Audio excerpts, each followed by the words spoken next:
안녕하세요. 박정 목사입니다. 네, 오늘부터 교리 공부를 함께 교리 이야기를 공부하게 되었습니다. 코로나19 시대를 살아가고 있죠. 우리의 삶과 우리의 교회 생활에 지대한 영향을 끼치고 있습니다. 특별히 교회, 우리의 믿음, 시험대 위에 올라 있다라고 말해도 과언이 아닐 것 같은데요. 우리의 믿음이 도전받고 있습니다. 우리의 신앙생활이 도전받고 있어요. 무엇이 정말 예수 그리스도를 믿는 믿음이고 무엇이 하나님의 뜻을 따르는 신앙생활인지를 이 시대가 우리에게 계속해서 요구하고 있습니다. 응답해야 되겠죠. 그 응답을 위한 그리고 그 응답대로 살아갈 우리의 삶의 방향을 위한 어떠한 답, 그 답을 위해서 오늘 교리 이야기가 시작이 된 겁니다. 화요일 날은 신약 성경을 공부하죠. 그리고 목요일 날은 교리 이야기를 공부합니다. 연관성이 있어요. 교리를 불필요하게 생각하시는 분들이 많아요. 그냥 성경 공부하면 되지. 신약과 구약만 알면 되지. 굳이 교리는 그냥 목사님들만 공부하세요. 신학자들이 하는 거 아니에요? 그렇게 보시는 분들이 많은데 사실상 우리는 모두 교리를 가지고 살아가고 있어요. 신앙생활 자체가 교리입니다. 이웃을 사랑해라. 어떻게 사랑하는 겁니까? 무엇이 사랑하는 겁니까? 어떻게 해야 이것을 바르게 이웃 사랑하는 것으로 가는 겁니까? 여기에 대한 바르게 사랑하고 살아가도록 만들어주는 또 살아가도록 걸어갈 그 길이 교리라는 겁니다. 교리는 불필요한 게 아니라 굉장히 필요한 것이라는 거죠. 우리가 삶의 의미를 많이 묻습니다. 그렇죠? 보통 때도 묻지만 우리에게 어려움이 닥칠 때 고난과 질병 속에서 하나님께 물어요. 왜 나에게 나의 삶의 방향, 내게 주신 비전은 무엇입니까? 수많은 하나님의 뜻을 구하고 수많은 의미들, 사건에 대한 의미, 내 삶에 대한 의미, 목적, 방향 우리 묻잖아요. 거기에 대한 그 답을 교리가 제시해 준다라는 겁니다. 오늘부터 12주 동안 교리 이야기를 함께 공부해 갈 것입니다. 어려울 수도 있고 어렵지 않을 수도 있습니다. 강사가 중요하겠죠. 제가 중요할 텐데 저도 최선을 다해서 준비를 하려고 합니다. 잘 따라와 주시면서 또 기도해 주시면서 함께 공부하셨으면 좋겠어요. 그냥 공부하는 건 아니고요. 교재가 있습니다. 예. 교리 이야기라는 교재가 있습니다. 그래서 불편하시더라도 교회를 방문하셔서 사무실에서 교재를 구매해 주시면 감사할 것 같아요. 강의를 시청하실 때 활용하시면 많은 도움이 되실 것 같습니다. 이제 첫 강 시작하도록 하겠습니다. 1강 오늘날 너희는 선택하라. 네. 일상에서 교리로 그 교재 서문에 한 이야기가 짤막한 이야기가 나옵니다. 유치원생이었던 아들에게 질문을 받은 한 아버지의 이야기인데요. 이런 질문을 하는 거예요. 내 친구 중에 아무개가 교회를 안 다니는데 그 친구는 그러면 천국에 가나 지옥에 갈까? 그게 너무 궁금한 거예요. 그 친구는 천국에 갈까요? 지옥에 갈까요? 그럼 지옥에 간다면 왜 지옥에 갈까요? 그 질문을 한 거예요. 그 질문을 요약하면 핵심을 뽑아내면 이거예요. 예수 그리스도를 믿는다라는 것은 무엇이냐? 라는 겁니다. 만일 여러분께서 이 질문을 받는다면 여러분들 자녀에게 뭐라고 설명을 해주시겠습니까? 생각으로는 괜찮아요. 할 수 있을 것 같아요. 그런데 막상 언어로 만들어서 말로서 설명하려고 하면 너무나 어렵습니다. 왜요?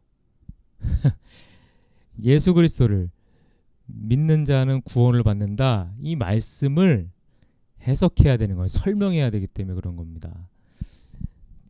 자, 이 아빠가 이런 얘기하죠. 교리를 몰랐다면 너무나 어려웠을 것 같다고.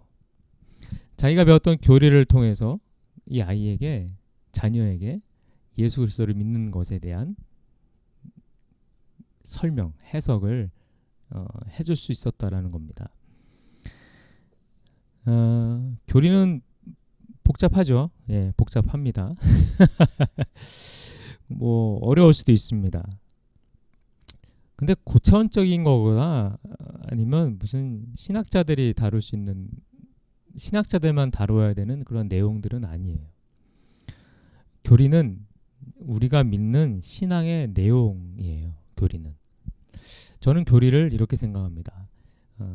신앙의 골다공증을 예방하는 예방책이라고 생각해요. 믿음을 가지고 생활하는 것, 신앙생활이죠. 예, 신앙생활은 믿음을 가지고 생활하는 거예요. 신앙생활이 골격이라고 한다면 믿음은요, 그 골격을 이루는 뼈라고 할 수 있습니다. 그런데 골격은 있는데 뼈가 비어 있어요. 그럼 어떻게 될까요? 골격은 단단해 보여도 무너지고 마는 거죠. 왜요? 뼈가 골다공증인 거예요. 쉽게 부러지고, 쉽게 어긋나고, 쉽게 무너지고. 신앙생활을 이루는 믿음의 내용이 없다면 신앙생활은 언젠가 무너지게 되어 있습니다. 무너지게 되어 있어요. 그렇다면 믿음이란 무엇일까요? 믿음은 믿을 만한 것을 신뢰하는 거죠. 그렇죠? 믿는다가 뭐예요? 믿을 만한 것을 신뢰하는 게 믿는 거예요. 그럼 무엇을 믿어야 할까요?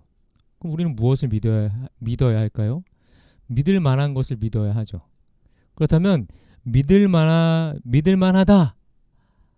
이것을 증명할 수 있는 것을 우리는 믿어야 해요. 이해가 되세요? 예. 믿을 만하다는 것을 알게 해주고 확인하게 해주는 것이 필요하죠. 그래서 그것이 바로 뭐냐? 교리입니다. 교리를 배우고 아는 것, 믿음의 골다공증에 대한 가장 확실한 예방법이다 라고 말씀을 드릴 수 있습니다. 밑에 보이시죠? 유치원생 아들의 질문 밑에 보면 교리는 기독교의 진리, 즉 우리가 믿는 신앙의 내용이다 라고 나와 있습니다. 신앙의 내용이에요. 내용. 교리는 내용입니다. 중심 성경 구절이 있습니다. 우리 베드로 후서 3장 18절을 우리 함께 읽겠습니다. 오직 우리 주 곧 구주 예수 그리스도의 은혜와 그를 아는 지식에서 자라가라. 영광이 이제와 영원한 날까지 그에게 있을지어다. 베드로 후서 3장 18절. 아멘. 은혜와 그를 아는 지식. 말씀에 써 있죠? 은혜와 그를 아는 지식. 예수 그리스도의 은혜와 그를 아는 지식. 큰 은혜만 구하는 것이 아니라는 거예요. 은혜만 구하는 게 아니에요. 우리 은혜만 구하죠. 근데 은혜만 구할 것이 아니라 무엇도 구하고 자라가야 된다라는 겁니까? 예수 그리스도를 아는 지식 또한 구해야 하고 그 지식 자라가야 된다라는 거예요. 이것이 뭐냐? 영광이에요. 영광. 성도의 영광입니다. 이 땅에서 복을 받아서 영광이 아니라는 거예요. 이 땅의 복이 영광이 아니라 예수 그리스도를 아는 것이 은혜고 거룩한 지식을 얻음이 영광이라는 거예요. 네. 은혜와 영광은요, 예수 그리스도 그 하나에서 나오는 겁니다. 우리가 마지막 날 주님이 재림하실 때 우리가 주님께로부터 받을 그 영광의 면류관, 그것을 말하는 거죠. 우리 여호수아 24장 15절 함께 읽을까요? 너희가 섬길 자를 오늘 택하라. 오직 나와 내 집은 여호와를 섬기겠노라 하니. 섬길 자를 어떤 기준으로 선택을 했습니까? 이스라엘. 여호수아가 공동체의 리더가 선택했으니까 그냥 여호와를 선택하는 걸까요? 아닙니다. 여호와 하나님이 누구신지, 무엇을 하시는 분인지, 그분을 따를 때 어떤 무엇을 우리가 받게 되는지 그것을 알고 선택하라는 거예요. 여호수아는 그걸 얘기하는 겁니다. 그래서 여호수아는 자기가 아는 그 하나님 아는 지식에 근거해서 나와 내 집은 여호와를 섬기겠다라고 선포하고 있는 것입니다. 여러분들은 하나님을 왜 믿으십니까? 여러분들은 하나님을 왜 선택하셨습니까? 그냥 옆집 아줌마가 믿어서, 나를 전도한 권사님이 믿어서 그래서 믿으시는 거예요? 아닌 거죠. 내가 하나님을 알고 하나님에 대한 지식이 있고 하나님이 어떠한 분이신지를, 무엇을 하시는 분이신지를 내가 알기에 믿는 거예요. 알기 때문에 믿는 거죠. 오늘 중심 성경 구절은 그 교리가 무엇인지를 아주 정확하게 간략하게 얘기해주고 있는 겁니다. 교리는 은혜만 구하는 게 아니라 예수 그리스도를 아는 것, 그리고 아는 것을 더 풍성하게 만드는 것, 이게 중요한 거구나. 그리고 영광은 그거라는 것, 그것을 알려주는 거죠.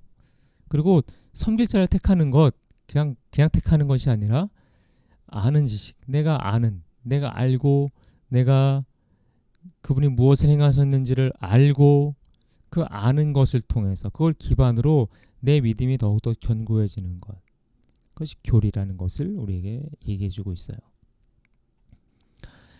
핵심 목표가 있어요. 핵심 목표는 뭘까요? 모든 진리의 근원 되신 하나님을 인정하는 겁니다. 진리의 근원은 누구라는 거예요? 하나님이시라는 거예요. 두 번째는요, 주권자 되신 하나님을 겸손한 마음과 지성으로 배워가기를 소망한다. 하나님을 배워야 돼요. 하나님은 그냥 알게 되는 분은 아닙니다. 배워야 됩니다. 하나님을 배워야 되는 거죠. 배워야 됩니다. 오늘의 죄송합니다. 오늘의 배울 내용들입니다. 배울 내용은 6가지입니다. 교리에 대한 오해, 그죠? 교리에 대한 오해. 두 번째, 교리란 무엇인가? 세 번째, 교리를 왜 배워야 하는가? 교리의 필요성. 네 번째, 신앙생활에 있어서의 교리의 위치. 다섯 번째, 어떠한 자세와 방법으로 공부해야 하는가? 여섯 번째, 성경의 중요 8대 교리. 이렇게 우리가 배울 예정입니다. 교리 이야기 용어사전이 있어요. 용어사전이 있는데 그게 뭐냐면 이제 젖먹이 그리스도인, 무슨 말이냐? 초신자를 말하는 건 아니에요. 그러니까 시간과 어떠한 연륜과 상관이 없는 거예요. 내가 오래 다녔어도 내가 잘 모르면 젖먹이가 되는 거죠. 그런 그리스도인에게 교리란 이런 거예요. 예수님만 믿으면 되지, 교회 가서 설교 들으면 되지, 머리 복잡하게 뭘 그렇게 생각할까? 그냥 믿어. 예수님만 믿으면 되는 거 아니야? 이런 거라는 거죠. 그러나 제자로 자라가는, 즉 성숙해가는 그리스도인에게 교리란 이런 거라는 겁니다. 세속적 가치관과 피곤한 일상에서 나를 지켜주는 든든한 버팀목, 시냇가에 심은 나무처럼 아름답고 강한 그리스도인이 되는 비결이라는 거죠. 과연 그럴까? 이제 우리가 함께 걸어가 볼 예정입니다. 자, 교리와 함께 걷기라는 겁니다. 앞서도 말씀드렸지만 교리에 대한 오해가 있는 것 같아요. 우리는 교리에 대한 오해가 있어요. 교리보다는 은혜와 섬김, 그게 더 중요한 거 아닐까? 라는 생각을 심심치 않게 보게 됩니다. 여러분은 어떻게 생각하세요? 교리는 신앙생활에 있어서 정말 중요하지 않을까요? 어떻게 생각하세요? 교리에 대한 오해 몇 가지를 살펴보겠습니다. 교리에 대한 오해입니다. 무용지물론. 무용지물론이 있어요. 교리는 아무런 유익을 주지 않는 것 같아요 라는 것이 이 무용론의 핵심 생각이에요. 아무런 유익이 없습니다 라는 거죠. 즉 교회에서 이루어지는 사역에 별로 도움이 안 되는 것 같아요. 우리가 교회에서 이루어지는 일을 사역이라고 부릅니다. 그렇죠? 사역이라고 불러요. 사역의 사전적 정의는 이렇습니다. 시킴을 받아서 어떤 일을 하는 그것이 사역이라고 나와 있어요. 말과 말의 뜻처럼 교회를 이끌어가는 주된 행위가 섬김과 봉사 맞아요. 네. 그런데 생각해보면 섬김과 봉사가 중요하다. 그럼 이렇게 말할 수 있는 거예요. 일을 이루고 다음 일을 계획하고 일을 이루고 또 일을 계획하고 계속 반복이죠. 일을 이루고 다음에 일을 계획하고 물론 다음에 일을 계획할 때 뭔가 생각과 이상과 어떤 비전을 가지고 계획하겠죠. 그런데 이게 익숙해져서 습관화되면 사실 비전과 이상과 상관없이 그저 일을 하기 위한 일을 만들어내는 것이 될 위험이 있다라는 겁니다. 그렇기 때문에 자꾸 섬김과 봉사만 강조하게 되면요. 교리를 배워야 할 필요성과 그에 따른 유익을 느끼지 못하는 거예요. 왜요? 일하고 일 계획하고 또 일하고 그러면 되는데 굳이 뭐 교리가 있어야 되겠어? 그럴 때 그 교회의 사역은요. 문제가 생기게 되어 있어요. 왜 해야 되는지, 무엇 때문에 하는 것인지, 어떠한 목표를 가지고 하나님의 비전을 가지고 하는지 그것이 교리 속에 있다라는 거예요. 절대 교리는 무용하지 않습니다. 자, 두 번째 뭘까요? 깊이론입니다. 핵심적인 생각은 이거예요. 교리는 너무 딱딱하고 지루하고 이해하기 어려워요. 난 교리 너무 머리 아파요. 어려워요. 나한테 교리 얘기하지 말아요. 이게 깊이론인 거죠. 현대사회의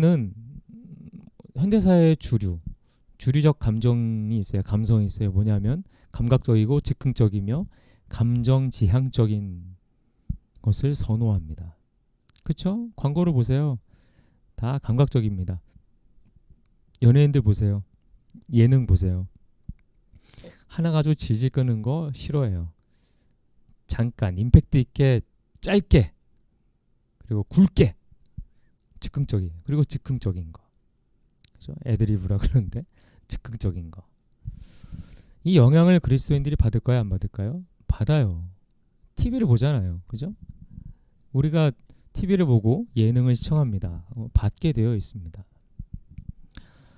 그리스도인들도 외외는 아니라는 거예요. 그런데 교리는요. 전혀 반대에 있어요. 생각해야 되고 연구해야 하는 관념적인 거예요. 그래서 어려워하는 거예요. 사실 어렵지 않은 건데 어려워하는 거죠. 왜? 우리가 길들여져 있기 때문에.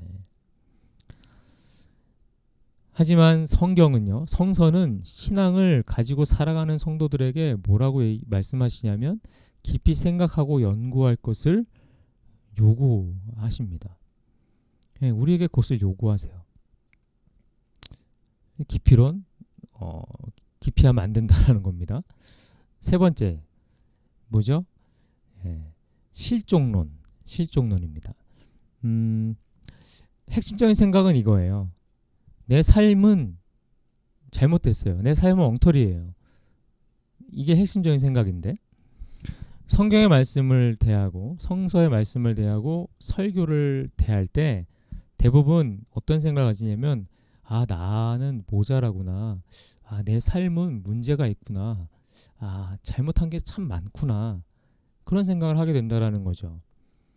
그래서 어떻게 합니까? 좋은 삶을 좋은 삶을 살기 위해서, 되기 위해서 애를 씁니다. 근데 문제는 좋아지기 위해서 애쓰면 애쓸수록 어떻게 되는 거예요? 좋아지기는커녕 더 나빠지기만 하는 내 자신을 발견하게 되는 거죠. 교리를 공부하는 중요한 이유 중에 하나가 뭐냐면 영적인 올바른, 그러니까 바른 영적인 습관을 기르기 위한 것이 교리 공부의 중요한 이유입니다. 사실 설교를 수백 번, 수천 번, 골백 번을 듣는다고 해서 삶이 바뀌지 않아요. 삶에 아무런 변화가 일어나지 않습니다. 성경 말씀대로 살아야지. 작심해봐야 뭐예요? 작심 삼일이죠. 우리에게 필요한 것은요, 내비게이션의 화살표예요. 말씀을 지도 삼은, 삶이 길 잃지 않도록 가르쳐주는 내비게이션의 화살표. 그래야 옳지 않은 길과 옳은 길을 분별할 수 있는 거예요. 찾을 수 있는 거예요. 그렇기 때문에 교리를 통해서 진정으로 진리를 알아갈 때 성도들은요, 우리는 교리와 삶에 모순과 불일치에서 자유하게 되는 거예요. 난 잘못됐구나. 나는 망했다. 나는 아니다. 아니라는 거예요.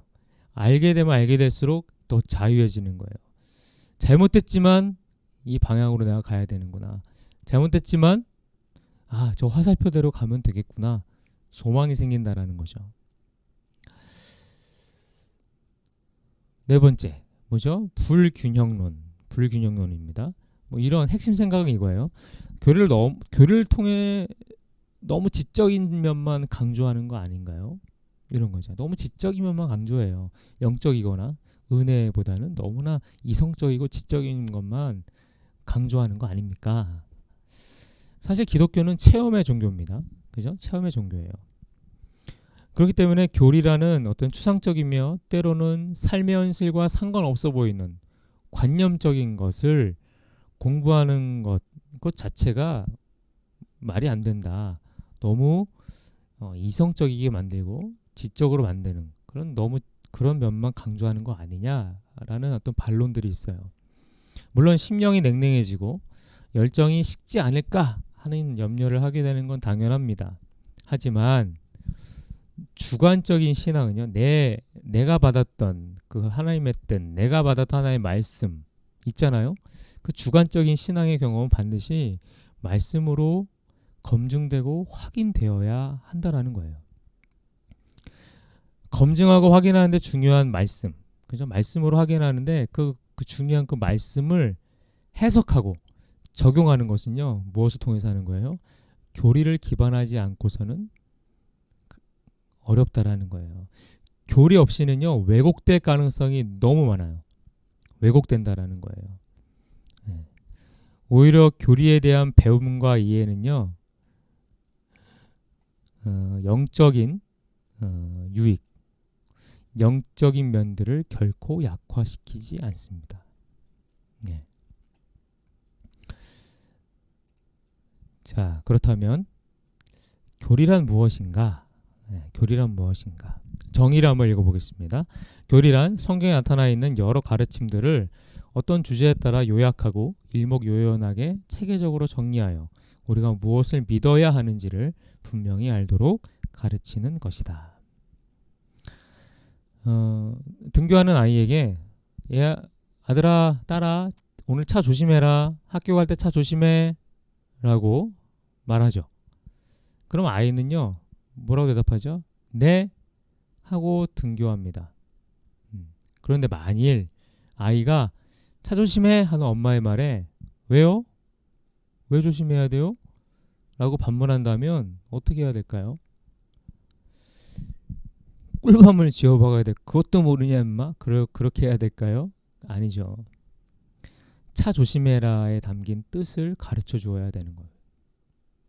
차에 치이면 어떻게 되는지, 그렇기 때문에 차를 조심하지 않으면 매우 위험하다라는 설명이 그것이겠죠. 해석과 설명을 통해서 하나의 개념을 지식적으로 체득하는 것입니다. 그것이 교리라는 거예요. 하나님의 말씀을 체득하도록 하는 것, 하나님의 말씀은 하나의 개념을 그 개념 하나의 말씀을 지식적으로 체득하는 것. 그것이 교리가 하는 일이라는 거예요. 그래서 교리를 배워야 된다는 거예요. 그 헬라어 성경에서 그리고 영어 성경에서 교훈이라는 그 단어를 찾아보면 사실상 교리라고 번역이 돼요. 즉 교훈과 가르침은 성서의 말씀 이면에서 발견되는 하나님의 뜻과 진리를 의미하는 겁니다. 교훈과 가르침.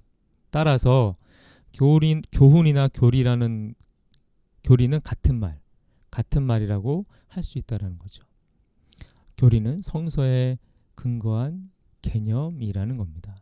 그래서 우리는 교리를 이제 배워야 되고 익혀야 된다는 거예요. 교리란 무엇인가에 대해서 살펴보았습니다. 네. 요약하고 체계적으로 정리하고 믿어야 하는 것. 그게 교리라는 겁니다. 그렇다면 교리를 왜 배워야 하는가? 교리의 필요성입니다. 첫 번째, 성경적 증거들입니다. 1번을 같이 읽겠습니다. 모든 그리스도인들은 하나님을 아는 일에 부름을 받았기 때문입니다.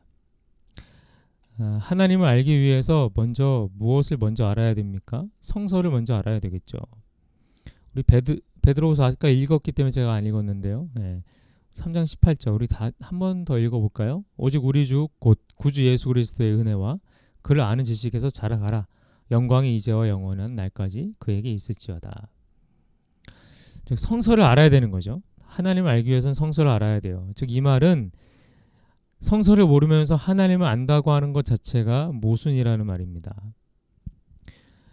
창세기 1장 1절에 태초에 하나님이 천지를 창조하시니라 말씀하셨어요. 태초에 하나님이 천지를 창조하시니라 이 말씀을 딱 들으면 무엇이 떠오릅니까? 무엇이 생각납니까? 하나님은 창조주야. 하나님은 유일하신 하나님이야. 네. 이게 깨달아지는 거죠. 근데 이게 뭐냐? 교리라는 거예요. 성경 말씀, 태초에 하나님이 천지를 창조하시니라 그 말씀을 읽고 하나님은 창조주, 하나님은 유일신이라고 생각을 하게 되는 것. 교리를 배웠기 때문에 설교를 통해도 뭘 통하든 교리를 배웠기 때문에 생각이 된다라는 거예요. 즉 성경을 바르게 읽는 성도는요 교리를 생각하게 된다라는 겁니다. 그렇기 때문에 모든 성도는요 하나님을 알아가며 하나님에 대해서 생각하고 연구하는 일, 즉 교리를 공부하는 일에 부름을 받았다라는 거예요. 부름을 받았다라는 겁니다. 이해가 되시죠? 네. 자, 2번입니다. 한번 함께 읽을까요? 교리를 통하여 성경을 바르게 깨달아 해석하고 볼 수 있는 눈이 열린다. 교리를 통해서 성경을 바르게 깨달아 해석하고 볼 수 있는 눈이 열리는 겁니다. 요한복음 5장 39절 함께 읽겠습니다. 너희가 성경에서 영생을 얻는 줄 생각하고 성경을 연구하거니와 성경이 곧 내게 대하여 증언하는 것이니라. 성경을 연구한다 그랬죠. 왜요? 왜 연구합니까? 성경이 누구에 대해서요? 예수 그리스도에 대해서 증언하기 때문에 연구한다라는 거예요. 존 칼빈은 이렇게 얘기했습니다. 교리란 성경을 바르게 읽을 수 있는 안경과 같으며 성경이 서로 아무 연관성이 없는 이야기 같아 보인다 하더라도 성경의 통일된 가치관을 제공한다 라고 말하고 있어요. 교리가 굉장히 중요하다라는 거예요. 올바르게 읽을 수 있는 안경. 그래서 이거 하나만으로도 굉장히 중요하다라는 거예요. 근데 또 뭐가 중요합니까? 통일된 가치관을 주기 때문에 중요하다라는 겁니다. 성서는 교리의 출발점이고 동시에 교리는요. 성서를 바르게 알고 해석할 수 있는 분별력과 통찰력을 제공해 준다라는 거예요.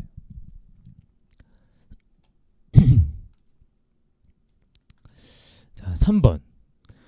올바른 태도를 가지고 교리를 배우는 것은 신앙생활을 효율적이고 풍요롭게 할 수 있도록 해준다.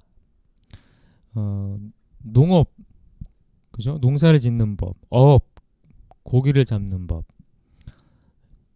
훈련받지 않고 교육받지 않으면 잘할 수 있을까요? 못하죠. 예. 씨만 뿌릴 줄 알지. 뭐 낫만 들었지 사실 농사를 못하는 것과 똑같습니다. 낚싯대를 들기만 했지 물고기 못 잡아요. 농업과 어업에 대한 체계적인 지식을 통해서 농사와 고기잡이를 보다 효율적이고 능률적이게 할 수 있는 거죠. 마찬가지예요. 하나님을 배워야 돼요. 믿으셨죠? 내가 어떠한 이유든 목적으로든 예수를 믿었어요. 그러면 이제 뭐 해야 되는 거예요? 배워야 되는 거예요. 하나님을 배운 후에 하나님을 영으로 알고 예배할 때 하나님과의 관계에 변화가 일어나고 내 삶이 바뀌는 역사가 일어나는 거예요. 그냥 덮어놓고 믿었다고 바뀌는 게 아니라는 거죠. 배워야 되는 거예요. 그래서 내가 가진 믿음을 더욱더 견고하게 다지는 것, 그것이 바로 교리의 역할입니다. 알고 행하는 것과 모르고 행하는 것은요, 하늘과 땅 차이예요. 자, 네 번째, 교리는 오류에 빠지지 않도록 우리에게 길잡이가 되어준다. 오류에 빠지지 않도록. 교리는 오류에 빠지지 않도록 길잡이가 되어줍니다. 성경의 핵심 교리를 공부하는 목적은 이단의 공격을 막아내는 데 있어요. 이단을 분별하기 위해서 배우는 거예요. 그리고 삶의 모든 영역에서 끊임없이 우리를 공격하는 세속화. 세속화가 뭘까요? 세속화는요, 간단히 말하면 이거예요. 하나님의 말씀을 세상의 규범이나 전통과 같은 것으로 대체해버리는 것이 세속화예요. 하나님의 말씀을 가지고 말씀을 그냥 규범화 시켜버리고 전통적으로 만들어버리는 것. 그래서 하나의 틀로 고정시켜버리는 것.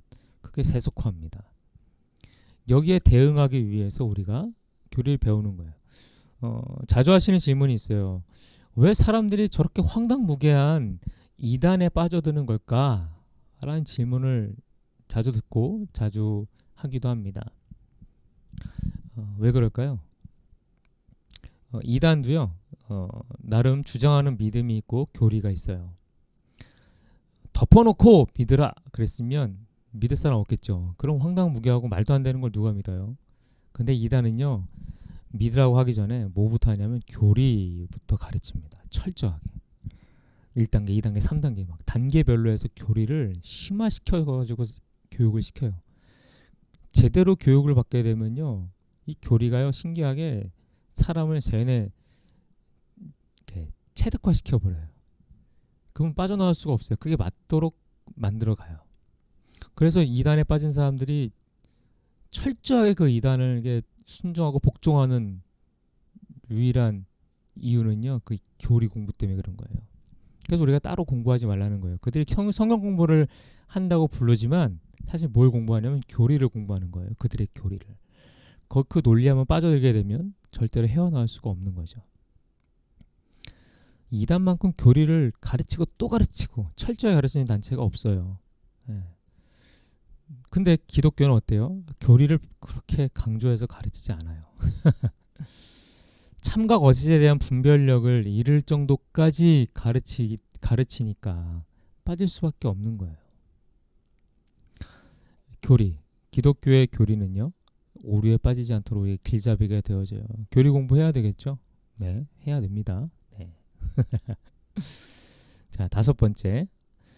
자, 교리는 기독교 신앙을 교육하고 전수하는데 필수적이다 라고 되어 있습니다. 마틴 로이드 존스 목사님은 이렇게 얘기했어요. 한번 읽어볼까요? 궁극적으로 교리를 공부하는 것은 진정으로 하나님을 아는 하나님의 영광스러운 임재 속으로 들어가는 것. 그래서 하나님을 아는 그 영광스러운 임재 속으로 들어가는 거래요. 그리고 또 뭡니까? 동시에 우리를 다루시는 하나님의 놀라운 방법들을 배우는 유일한 길이 교리라는 거예요. 교리 공부라는 겁니다. 하나님의 영광스러운 임재 속으로 들어가고 싶으시죠? 교리 공부해야 됩니다. 나를 다루시는 하나님의 놀라운 방법들을 배우고 싶으시죠? 네, 교리 공부해야 된다라는 거예요.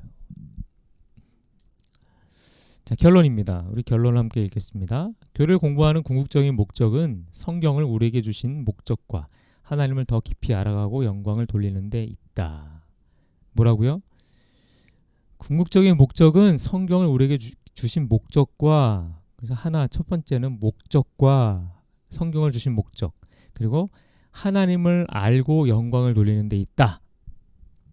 결국 교리를 공부하고 연구하는 것은 하나님을 예배하는 자리로 나아가 하나님의 임재를 경험하는 것이다. 이것이 교리를 공부해야 되는 궁극적인 목적인 거죠. 그렇다면 증거들이 있냐?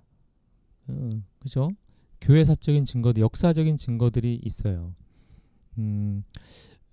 교리의 중요성은 그 교회의 역사, 즉 교회사 속에서도 아주 명백하게 드러나고 있습니다. 믿음의 근본적인 진리를 논의하기 위해서 초대교회, 교회사의 초기에 몇몇 종교회의들이 있었어요. 근데 그 종교회의에서 다뤄진 주제가 뭐냐면요, 예수는 정말 누구인가? 라는 것이 큰 화두였습니다. 화두. 왜냐하면 교회의 역사 초기부터 예수는 그리스도시요 하나님의 아들이심을 부인하는 이단들이 끊임없이 있었기 때문에, 따라서 교회는 이러한 외부의 공격에서 진리를 수호하고 방어하기 위해서 바른 교리를 확립할 필요가 있었어요. 그리고 확립할 뿐만 아니라 교회가 믿는 신앙의 내용을 고백하는 어떤 고백들을 기록하고 후대 교회들에게 전수해야 될 필요성을 느끼게 됐다라는 겁니다. 그래서 결국 교회는 초대교회부터 이단의 공격과 세속의 가치에 대항해서 중요한 교리들을 발견하고 확증했고, 또 이를 신조 또는 신경으로 이름해서 믿음의 후대에게 전수했다라는 거예요. 그 첫 번째가 뭘까요? 사도신경입니다. 사도신경. 우리가 주일 예배마다, 오늘도 했죠. 주일 예배마다, 오늘이 아니지. 주일마다 하는 예배 속에 우리가 신앙의 고백을 하잖아요. 사도신경은요, 2세기 초기 초대교회에서 정리했던 세례의 믿음 고백, 세례 받을 때 그 믿음을 고백하는 그 믿음 고백의 형식에서부터 시작이 됐어요. 그리고 3세기에 와서는 발전을 합니다. 그래서 사도신경의 기본적인 골자를 가지게 됩니다. 그리고 4세기가 되어서 처음으로 사도신경이라는 이름으로 불리게 됐어요. 그랬더니 이와 관련된 사도적 기원과 설화 등이 등장하게 됩니다. 그리고 5세기에 들어서서 그때 비로소 어떻게 해요? 현재의 모습을, 형태를 갖추게 되었습니다. 그리고 10세기, 5세기도 지나서 10세기에 완결된 형태로 서방교회에서 공식적으로 사용되기 시작한 것, 그것이 사도신경의 어떤 발전 과정이에요. 그리고 11세기 이후에 서방교회 전통을 따라가는 천주교, 가톨릭이죠. 가톨릭과 개신교회가 이를 예배에서 사용하게 되었습니다. 그게 유래가 돼서 지금도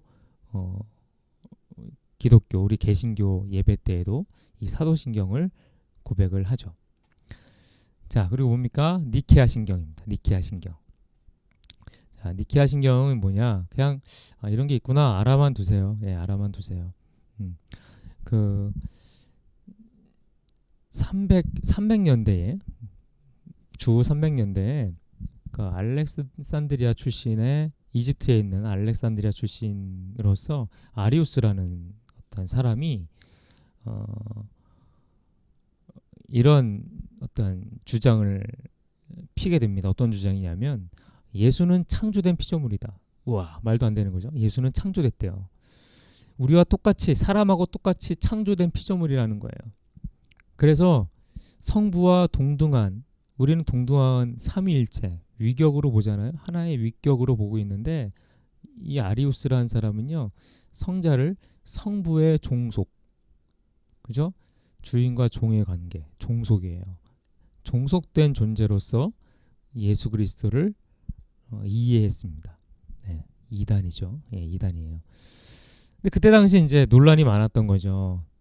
삼위일체에 반대하는 이 아리우스의 주장은 결국 어떻게 신학적 흐름으로 발전하게 돼요. 그 논리를 따르는, 그 신학적인 주장을 따르는 많은 제자들이 생겨나면서 하나의 파를 이루게 됩니다. 이 문제로 주후 325년에 니케아에서 공의회가 열리게 됩니다. 모든 교회들, 공교회들의 수장들이 모여서 회의를 하는 거예요. 1차 니케아 공의회인데 그 니케아 공의회는 에서 이제 두 가지의 신경이 제출이 돼요. 하나는 아리우스파가 주장하는 고백하는 신경과 하나는요, 성부, 성자, 성령, 그 성부, 성자의 동질성에 관한 어떤 고백을 하는 신경, 두 가지 신경이 제출이 돼요. 그래서 가톨릭 교회는 어떤 걸 채택했느냐? 후자를 채택했죠. 성자와 성부의 동질성을 고백한 신경을 채택을 하고, 그걸 채택을 함과 동시에 어떻게 됐을까요? 아리우스파는 어떻게 되는 거죠? 파문당합니다. 이단으로 정죄받고 파문을 당하죠. 이것이 니케아 신경이에요. 니케아 신경 내용은 대충 이렇습니다. 삼위일체에 대한 믿음을 간결하게 표현하고 있고요. 특히 성자의 동일 실체, 하나님과 성부와 성자가 동일하다. 그리고 그의 강생, 육신으로 오시고 죽으시고 부활하신 순환과 고난과 죽으심, 그리고 부활, 그거를 강조하고 있고요. 맨 끝 부분에 가면 어떤 내용이 나오냐면 그 아리우스파에 대한 파문에 대한 선언을 덧붙이고 있는 게 이제 니케아 신경이에요. 네, 교회사적으로 중요한 신경입니다. 그리고 아타나시우스 신경이 있는데 아타나시우스 신경은요, 그리스도교의 신학자였던 성 아타나시오의 신앙 고백문으로 알려져 있어요. 이 신앙 고백은요, 삼위일체에 관련된 것이 주된 내용입니다.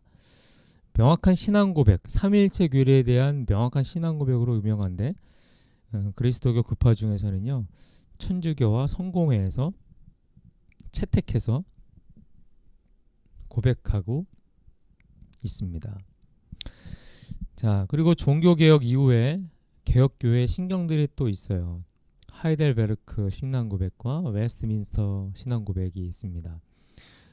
하이델베르크 신앙고백은요, 하이델베르크 요리문답으로 더 알려져 있는데 칼빈주의, 존 칼뱅이죠. 칼빈주의의 교리를 가르치기 위해서 문답식으로 작성된 기독교 신앙고백입니다. 웨스트민스터 신앙고백서와 더불어 개신교에서 가장 영향력 있는 신앙고백으로 여겨지고 있어요. 개혁교회에서는 이 하이델베르크 신앙고백을 기반으로 해서 설교를 준비하기도 했습니다. 지금은 이제 이런 설교 방식을 채택하고 있지는 않은데, 어떤 설교 방식이냐면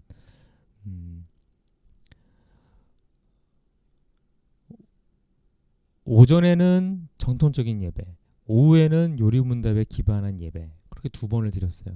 지금 그렇게 하지는 않죠.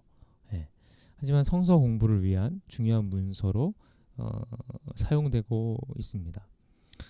웨스트민스터 신앙고백인데요. 웨스트민스터 신앙고백 역시 칼빈주의 신앙을 담고 있는 개신교의 신앙고백서입니다. 근데 이 웨스트민스터 신앙고백서는요, 그 영국의 엘리자베스 여왕 1세 때부터 그 절대 군주, 어떤 권력을 다 가지고 있는 거죠. 그 국왕의 흐름이 찰스 1세 때까지 내려와요. 찰스 1세 때가 최고조였어요. 그래서 의회가 있었는데 의회와 내란이 생깁니다. 그러면서 찰스 1세가 의회뿐만 아니라 어떤 그 영국 국교회까지 영향을 끼치게 되는 거죠. 그래서 영국 교회가 공통으로 따를 수 있는 전례, 교리, 권징 등의 기준을 수립할 필요를 느끼게 된 겁니다. 그래서 웨스트민스터 총회를 소집하게 된 거예요. 당시 잉글랜드와 스코틀랜드의 교회 총대들과 의원, 정치인, 굉장하죠. 등으로 구성된 학식이 있고 거룩하며 분별력 있는 신학자들이 성공의 교회인 웨스트민스터 대성당에 모였고, 이를 위해서 5년 동안 회의가 지속이 돼요. 근데 그 결과로 신앙 고백서가 작성이 됐는데 이게 바로 웨스트민스터 신앙 고백서라는 겁니다. 이 문서들은요. 그리고 이 회의의 결과로 신앙 고백서뿐만 아니라 요리 문답지도 나왔고요. 소요리 문답지도 나와 있어요. 지금 시중에서도 기독교 백화점에서 또 온라인 서적에서도 팔고 있습니다. 이 문서들은 결국 이제 미국으로 청교도들과 함께 건너가게 되고 미국 장로교회의 교리적인 표준 문서로 인정이 됐어요. 당연히 한국에 들어오는 장로교 선교사들이 이 문서들을 가지고 들어와서 가르쳤죠. 그래서 한국 장로교회의 표준 문서로도 통용되고 있는 것이 웨스트민스터 신앙 고백서입니다. 뭐 이런 게 있다 그렇게 생각하시면 되세요. 결론은 이겁니다. 우리 모든 성도들은 교리의 내용과 진리를 귀한 보물과 같이 마음에 품고 믿음의 선진들의 발자국을 따라 다음 세대에게 전해줘야 한다라는 거죠. 네. 굉장히 중요한 겁니다. 네 번째입니다. 신앙생활에 있어서 교리의 위치입니다. 교리의 위치가 몇 번째일까요? 네. 성서, 삶, 교리. 성서, 삶, 교리. 교리가 맨 마지막에 위치해 있는데 성서가 축이라고 한다면 바퀴를 생각해 보면 성경이 축이에요. 그리고 삶이 살인 거죠. 그리고 전체 바퀴는 교리가 되는 거예요. 즉 성서는요. 신앙, 무엇을 믿어야 할지, 신앙과 행동, 어떻게 살아야 할지를 알려주는 삶의 유일한 법칙이며 최종 권위이죠. 그래서 최상위에 놓입니다. 맨 위에 놓이는 거예요. 우선순위에 놓이는 거죠. 그런 다음에 이것을 따라가는 것이 무엇이죠? 삶이에요. 삶은 방향이죠. 방향. 근데 삶 자체가 방향을 가지고 있지 않아요. 삶은 방향을 가지고 있지 않습니다. 그렇기 때문에 쫓을 방향이 필요하죠. 진리를 향한 방향을 찾아야 합니다. 진리를 쫓아야 하니까요. 그게 삶이 가진 숙제예요. 예. 따라야 되는데 그 따라가는 것에 방향이 필요한 거죠. 예.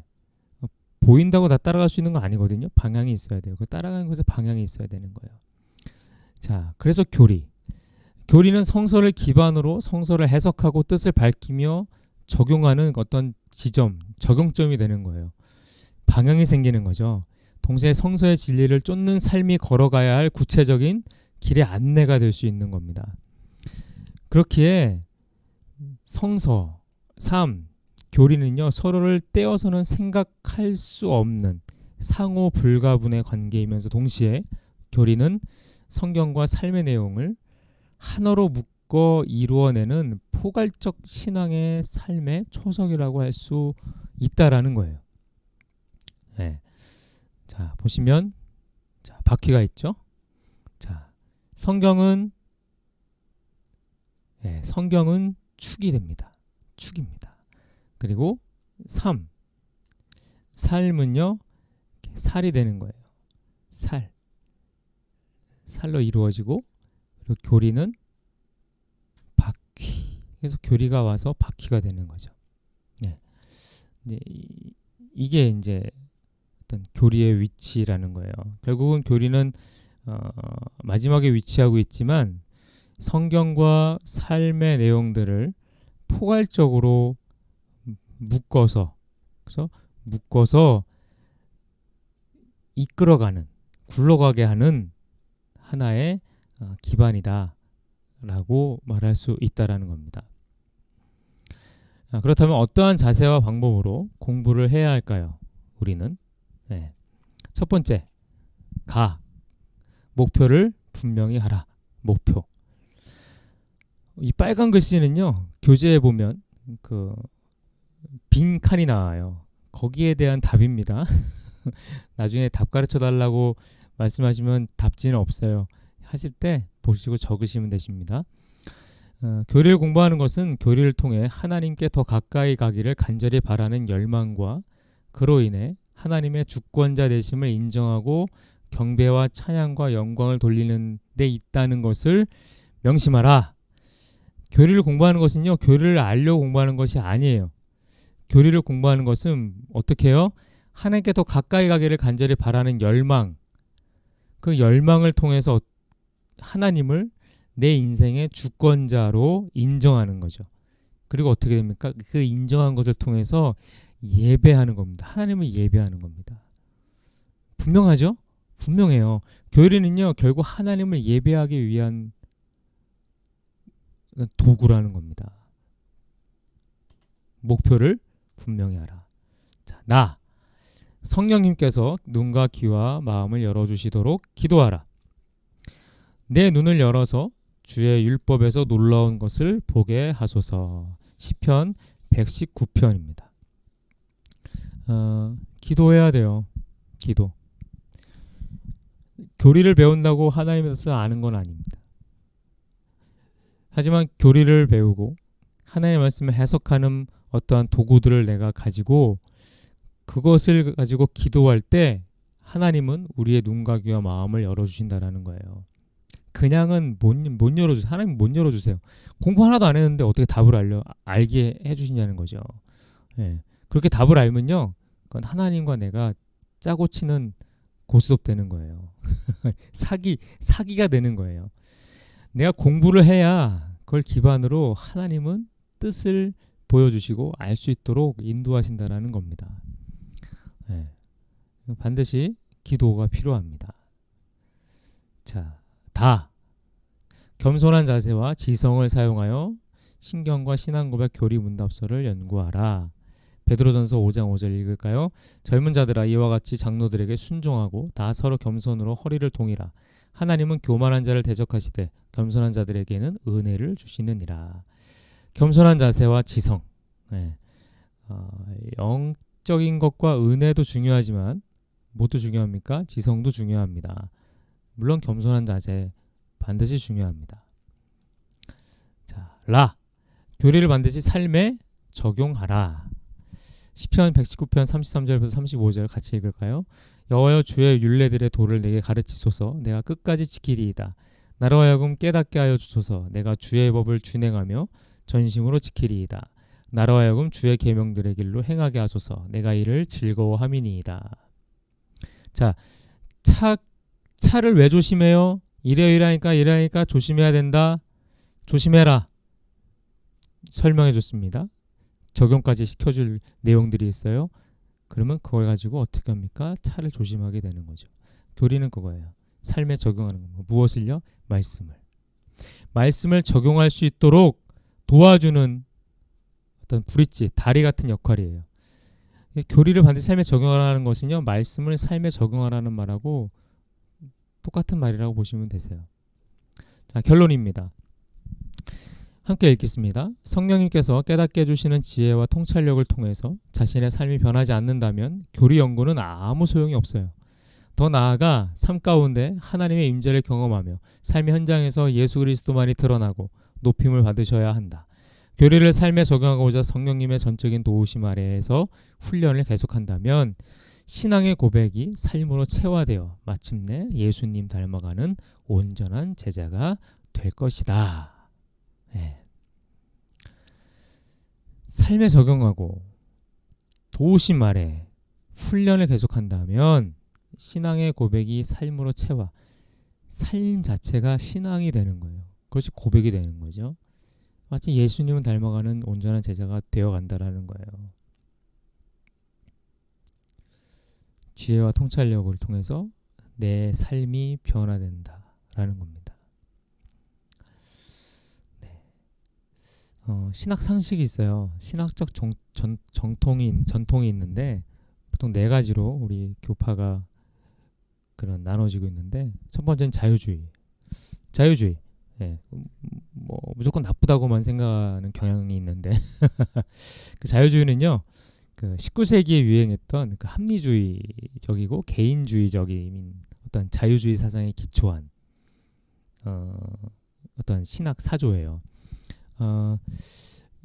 교조적 정통주의, 즉 뭐냐, 교조적이라는 게 무슨 말이냐면요, 비판의 여지를 두지 않는 신성 불가침이라는 진리를 주장하고 그런 신앙의 내용들을 강요하는 그런 어떤 명제를 가진 어떤 교리들이죠. 그런 교조적 정통주의에 대한 반발로 일어난 신학적 조류예요. 네. 어떻게 비판을 안 할 수 있냐? 뭐 이런 거죠. 대체로 정통주의 신학에 대립해서 사용하는 용어로서 성경이나 교회의 교리를 객관적으로 주장하는 데서 발생하는 강제 또는 억압에 대해서, 즉 정통주의 교회들이 성경이나 교회의 교리를 주장하고 강제하는, 그리고 다른 어떠한 반론들을 억압하는, 거기에 대해서 인간의 주체적 활동의 의의와 여지를 인정하려는 신학적 활동이에요. 네. 특징으로는 뭐가 있냐면 신학의 토대를 인간의 경험에 둬요. 네. 즉 성서나 신조를 신학의 출발점이나 궁극적인 규범으로 삼지 않아요. 인간의 경험에서 그걸 출발을 합니다. 그리고 그리스도의 신성보다는 인성을 강조합니다. 하나님의 내재성을 강조해요. 어떤 내재성이냐? 하나님과 인간, 하나님과 세계, 신앙과 이성 사이에 연소성을 주장하는 거죠. 분리되어 있는 게 아니라 연속되어 있다. 그렇기 때문에 기독교와 타종교 사이에도 연소성이 있다 라고 주장을 하는 거예요. 그러니까 종교적 관용의 태도도 가지고 있죠. 종교다원주의라고 우리가 이제 비난하지만 그 기저에는 이러한 어떠한 개념과 논리가 이제 있어요. 네. 낙관주의적인 인간관을 가지고 있어요. 하나님이 구원하시지 않냐? 구원받을 인간이라는 거죠. 그래서 인간의 본성과 인간의 미래에 대해서 굉장히 낙관합니다.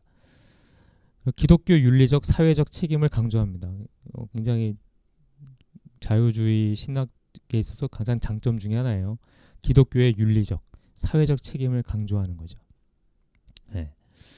현대과학과 기독교의 전통적인 교훈의 중재자 역할을 자처합니다. 즉 인간의 이성의 능력을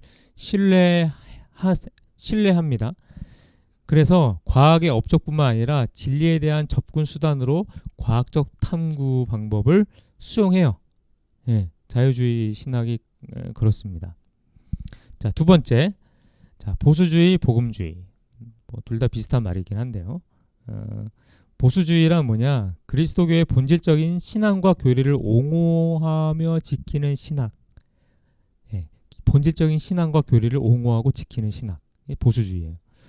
신학 사조의 변천을 꺼려합니다. 그래서 고정된 정통주의 신학을 주장하고 급격한 변화를 피해요. 기피하고. 현체제를 고수하려는 사상을 지니고 있기 때문에 단점이 이거예요. 개혁이나 갱신을 기대하기가 너무 어려워요. 마찬가지로 복음주의란 무엇이냐면요. 예수 그리스도의 복음을 중시하고 성경으로 돌아가자라는 기독교 개혁 운동을 대표하는 신학적인 운동이에요. 복음주의.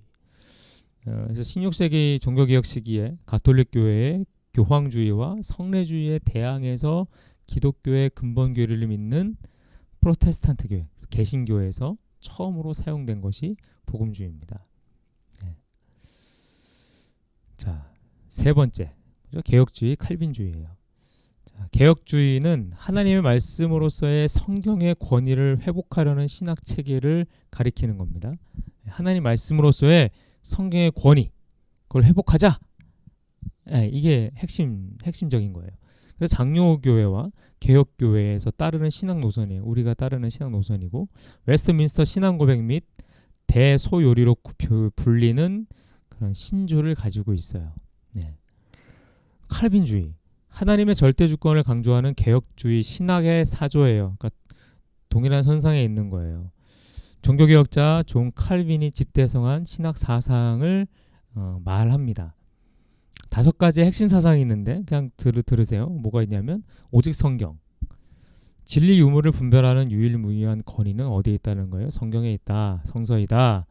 오직 그리스도, 두 번째 오직 그리스도. 구원은 다른 어떤 수단이 아닌 오직 누구예요? 예수 그리스도의 십자가의 공로로 가능하다. 오직 그리스도. 세 번째 오직 은혜. 구원은 인간의 어떤 조건과 상관없이 오직 하나님의 전적인 은혜로만 이루어진다. 오직 은혜. 자, 네 번째, 오직 믿음. 오직 믿음을 통해서만 구원에 이른다. 뭐 다 많이 들어보셨죠? 오직 주께만 영광. 구원받은 자는 무엇을 하든지 먹든지 마시든지 무엇을 하든지 누구의 영광이에요? 오직 하나님의 영광을 위하여 하라. 하나님의 영광만을 구해야 한다.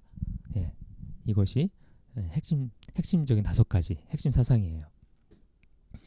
자, 마지막 알마니안주의인데 17세기 초에 네덜란드 신학자였던 알마니우스가 주장한 사상이에요. 하나님의 절대 주권을 강조하는 칼빈주의 예정론에 대해서 반박을 하는 거죠. 반박을 해요. 어떤 반박이냐? 인간의 자유의지를 강조합니다. 어떻게 하나님의 의지만으로 이게 되는 거냐? 인간의 자유의지 또한 하나님 주신 거니까 이 또한 구원에 있어서 예정에 있어서 중요한 역할을 한다라는 거죠. 즉 하나님의 선택의 여부는요, 사람의 믿음 유무에 달려 있다라고 주장하는 거예요. 사람이 믿음이 있기에 선택하시는 거죠. 즉 이는 믿음을 갖는 자체가 하나님의 선물이며 선물이고 선택이 믿음에 앞서지 않으면 믿음은 하나님의 선물이 될 수 없다라는 칼빈의 입장에 배치돼 반박하는 거예요. 이해가 되세요? 믿음을 갖는 것 자체가 하나님의 선물이라는 거예요. 그거 아니다 얘기하는 거죠. 선택이 믿음에 앞서지 않는 거예요. 믿음은 하나님의 선물이 될 수 없다. 그런 나는 칼빈주의의 입장에 배치된다라는 거죠. 네. 어떤 뭐 이렇게 살펴봤어요. 자유주의, 보수주의, 복음주의, 개혁주의, 칼빈주의, 알마니안주의. 네, 살펴봤습니다.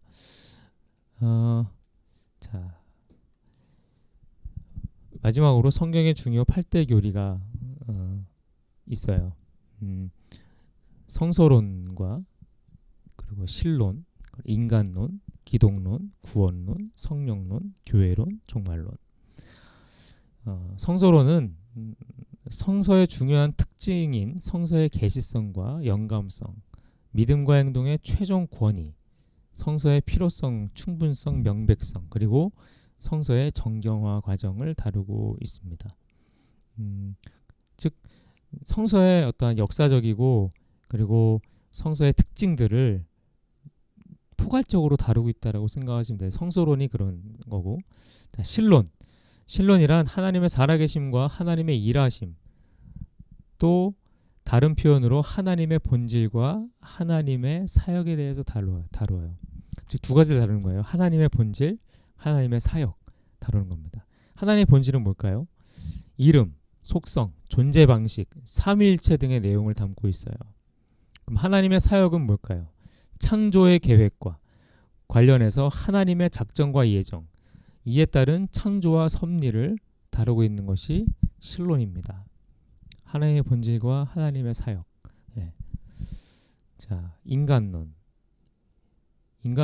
지음받은 본래의 인간, 그리고 범죄함으로 말미암아 타락한 인간, 그럼에도 불구하고 하나님께서 은혜 언약을 맺으신 인간에 대하여 다룹니다.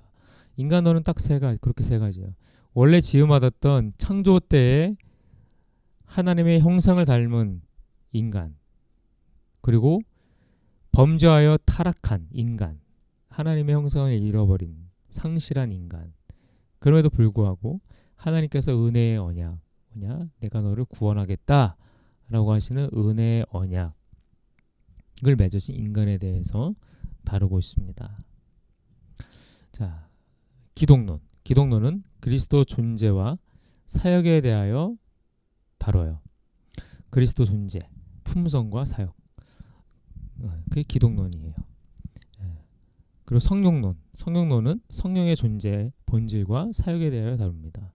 그러니까 기독론은 예수 그리스도께서 무엇을 하셨는지, 어떠한 성품을 가지셨고, 어떻게 말씀하셨고, 어떻게 행동하셨고 하는 그러한 내용들을 다루고 있다라면, 성령론은 성령의 존재와 사역, 성령이 어떤 분이신지, 어떤 일을 하시는지, 다루고 있다라는 거예요.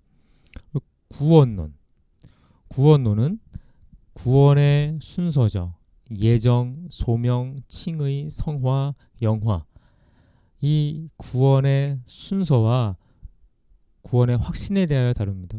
즉 구원의 순서에 대해 설명을 쫙 하는 거예요. 예정이 무엇이냐, 소명이 무엇이냐, 칭의가 무엇이냐, 성화가 무엇이냐, 영화가 무엇이냐 설명을 하고, 그리고 구원의 확신에 대하여 다루는 것이 구원론이라는 겁니다.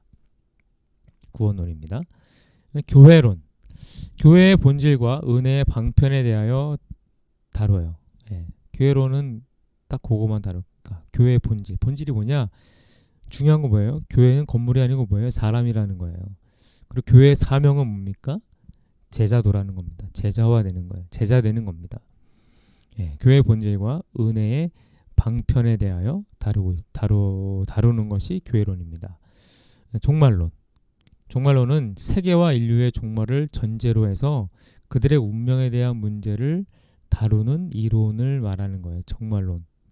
세계와 인류의 종말을 전제로. 개인적인 종말, 우주적 종말. 여기에 이제 들어가는 건데, 그리스도의 재림과 인류의 부활 및 최후의 심판과 새 하늘과 새 땅으로 이어지는 종말의 진행 과정을 밝히는 것을 목표로 하고 있어요. 이것이 종말론입니다. 개인적인 종말, 죽음, 인간의 죽음, 부활. 거기에 대한 것이 이제 종말론이고, 우주적 종말. 이 세계는 그 끝 다음엔 어떻게 되는 것인가? 그것에 대한 요한계시록에 나오고 있죠. 그것을 기반으로 해서 이 종말론은 진행이 된다라는 거예요. 이렇게 해서 첫 번째 강의 교리 이야기를 이제 마치겠는데요. 어떠셨는지 참 궁금한데 저에게 피드백 해주시면은 감사하겠습니다. 또 고칠 건 고치고 보완할 건 보완해서 또 더 다음 강의에 또 뵙도록 할게요. 오늘 수고 많으셨고요. 많은 유익함과 도움이 되셨으면 좋겠다라는 마음입니다. 제가 기도하고 마치겠습니다. 하나님 감사합니다. 오늘 첫 강의 함께 하나님 앞에서 공부하고 올려드립니다. 하나님 우리에게 은혜를 주시옵소서. 은혜만이 아닌 하나님의 아들 성자 하나님을 알아가는 귀한 은혜가 있기를 원하고, 하나님과 성령을 알아가는 귀한 은혜가 있기를 원합니다. 이제 앞으로의 여정 속에서 우리에게 주실 은혜를 기대하며 우리에게 보여주실 또 하나님의 뜻을 기대하며 하나님께 기도를 드리오니 우리의 의지를 붙잡아 주셔서 끝까지 잘 달려갈 수 있도록 도와주시옵소서. 감사드립니다. 예수님의 이름으로 기도합니다. 아멘. 수고하셨습니다.